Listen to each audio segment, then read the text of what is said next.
नमस्कार। देश और दुनिया की तमाम फटाफट खबरों में आपका स्वागत है।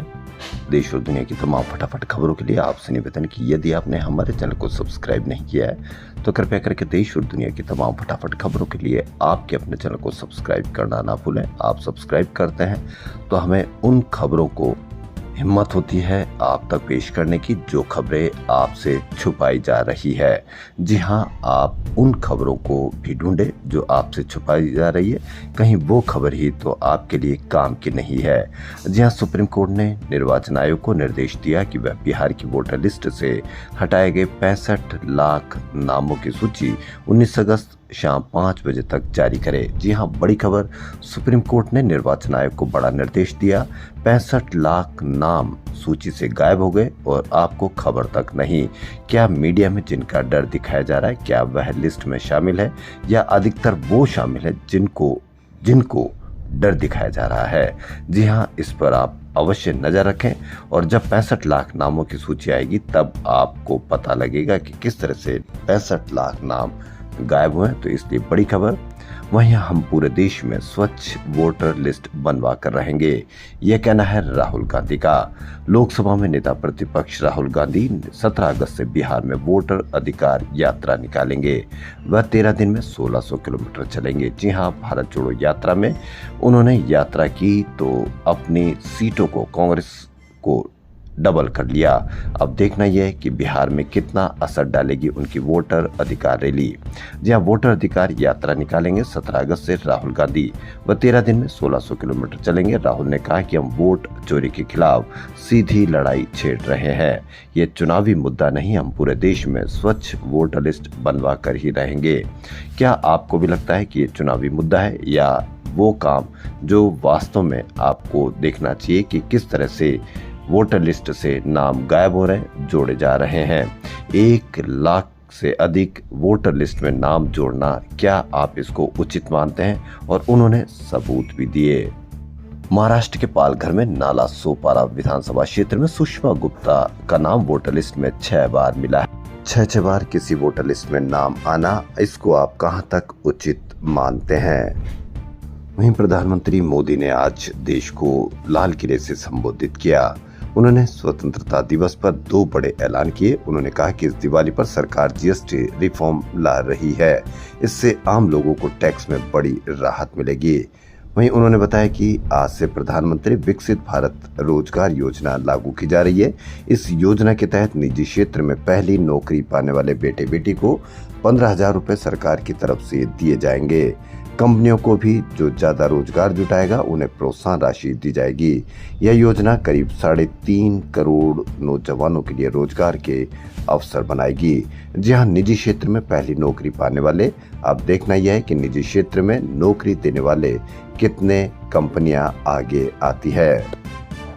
वहीं प्रधानमंत्री का शुरुआती भाषण ऑपरेशन सिंदूर पर फोकस रहा। उन्होंने कहा कि आज मुझे लाल किले की प्राचीर से ऑपरेशन सिंदूर के वीर जांबाजों को सैल्यूट करने का अवसर मिला है।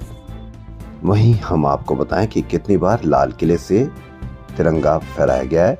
पंडित जवाहरलाल नेहरू ने 17 बार, इंदिरा गांधी ने 16 बार, नरेंद्र मोदी ने 12वीं बार यह लाल किले से तिरंगा फहराकर संबोधित किया। वहीं मनमोहन सिंह ने 10 बार लाल किले से तिरंगा फहराया है। आपने नारायणपुर के रहने वाले सुखमन मंडावी अपनी बहन सुखमती के साथ सुबह करीब 5 बजे दुर्ग रेलवे स्टेशन पहुंचे। उनके साथ 2 लड़कियां ललिता उसेंडी और कमलेश्वरी प्रधान भी थी। यहीं से 10 बजे उन्हें आगरा के लिए ट्रेन पकड़नी थी। वो आगे के लिए सफर के लिए प्लेटफॉर्म पर इंतजार ही कर रही थी कि तभी टीटी ने टिकट मांगा। उनके पास सिर्फ प्लेटफॉर्म टिकट था। उन्होंने बताया कि स्टेशन पर उनसे 2 नन, वंदना फ्रांसिस और प्रीति मेरी मिलने वाली है। टिकट उन्हीं के पास है। वो तीनों उन्हीं के साथ आगरा जा रही है। वंदना और प्रीति ने स्टेशन पहुंचकर टीटी को टिकट दिखाया। ट्रेन आती उससे पहले हिंदूवादी नेता ज्योति शर्मा बजरंग दल के सदस्यों के साथ स्टेशन पहुंच गई। वो दोनों नन पर जबरन धर्म परिवर्तन और ह्यूमन ट्रैफिकिंग का आरोप लगाकर हंगामा करने लगी। ये खबर तो आपने पूरे मीडिया पर देखी होगी, लेकिन जिन लड़कियों के धर्मांतरण और ह्यूमन ट्रैफिकिंग के आरोप लगे वह हिंदूवादी नेता और बजरंग दल पर ही आरोप लगा रही है। उनका कहना है कि वो परिवार की मर्जी से काम करने जा रही थी, उनसे कोई झूठा वादा नहीं किया गया, उन्हें मारपीट कर बयान बदलने के लिए कहा गया। इससे आप अंदाजा लगा लीजिए कि भास्कर ने कितनी बड़ी खबर पेश की है, लेकिन कहीं पर भी कोई मीडिया पर इसकी चर्चा नहीं होगी। आपको मीडिया पर चर्चा देखी होगी कि धर्म परिवर्तन की बात की जा रही होगी, लेकिन धर्म परिवर्तन किया गया या नहीं, इस पर भी आप अवश्य कमेंट करें।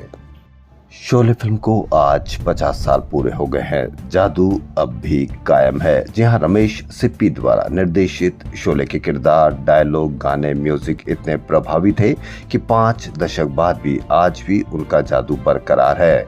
इनकी पटकथा सलीम खान व जावेद अख्तर ने लिखी थी। फिल्म से जुड़ी कुछ खास बातें जो आज भी आपके जहन में होगी, वह आप समझ सकते हैं कि शोले फिल्म को आज भी उतना ही प्रेम प्यार मिलता है। निजी कार, जीप और वैन जैसे वाहनों के लिए सरकार ने 3,000 रुपए का एनुअल टोल पास लॉन्च किया है। यह पास शुक्रवार से लागू होगा। इसके जरिए यूजर एक साल में 200 बार नेशनल हाईवे के टोल प्लाजा पार कर सकेंगे। इसके लिए प्री बुकिंग पहले से ही शुरू हो चुकी है। पास को राजमार्ग यात्रा ऐप पर एक्टिवेट करने के लिए एक लिंक दिया गया। यह link national highway authority of India और सड़क परिवहन एवं राजमार्ग मंत्रालय की वेबसाइट पर भी उपलब्ध है। मीडिया आपको किस तरह से बताता है, इसकी एक मिसाल देखिए। ट्रम्प टेरर बेअसर क्योंकि मार्केट में तेजी आ गई है। तो ट्रम्प टेरर बेअसर हो गया क्योंकि मार्केट में तेजी आ गई है। इसको आप किस तरह से देखते हैं कि मार्केट में तेजी आने पर ट्रम्प का जो टैरिफ प्लान है या ट्रम्प का जो टैरिफ की मार है वो क्या हम पर बेअसर हो गई है? आप इसको अवश्य कमेंट करके बताएं कि सेंसेक्स में तेजी आने से आम जनता को क्या फायदा हुआ है और उसका ट्रम्प पर टैरिफ का असर कम हुआ है। क्या आप इससे सहमत हैं? तो अवश्य आप कमेंट करके बताएं। हर बार नेता गण या कोई भी पार्टी ईवीएम पर हमेशा ही आरोप लगाती रही है, लेकिन ईवीएम पर आरोप लगाना एक बार फिर सही साबित हुआ है। पहली बार सुप्रीम कोर्ट ने ईवीएम मंगाकर रिकाउंटिंग कराई और हारे हुए को विजेता घोषित किया। जी हां, देश के न्यायिक इतिहास में पहली बार सुप्रीम कोर्ट ने पंचायत चुनाव की मतगणना की प्रत्यक्ष निगरानी की। हरियाणा के पानीपत जिले के बाना लखू गांव के सरपंच चुनाव की ईवीएम मशीन मंगवाई गई। सभी पक्षों और अदालत रजिस्ट्रार की मौजूदगी में मतगणना हुई तो नतीजों के आधार पर मोहित कुमार को सरपंच घोषित किया गया। 2022 का चुनाव जिसमें मोहित कुमार को हारा हुआ घोषित किया गया था, तो एक बार ईवीएम फिर से झूठी साबित हुई है। यानी ईवीएम पर लगाए गए आरोप क्या सही साबित हुए या इसमें और भी कहीं गड़बड़ मिल सकती है, यह आप अवश्य कमेंट करके बताएं। अंबिकापुर में एक अजीब तरह की घटना सामने आई। रिंग रोड में बुधवार को दोपहर खड़ी कार को टक्कर मारने के बाद गिरे बाइक सवार युवक की मौत हो गई। डॉक्टर ने मौत की वजह हादसा नहीं बल्कि हार्ट अटैक बताया है। इस हादसे का फुटेज आसपास की दुकानों में लगे सीसीटीवी कैमरे में कैद हो गया है।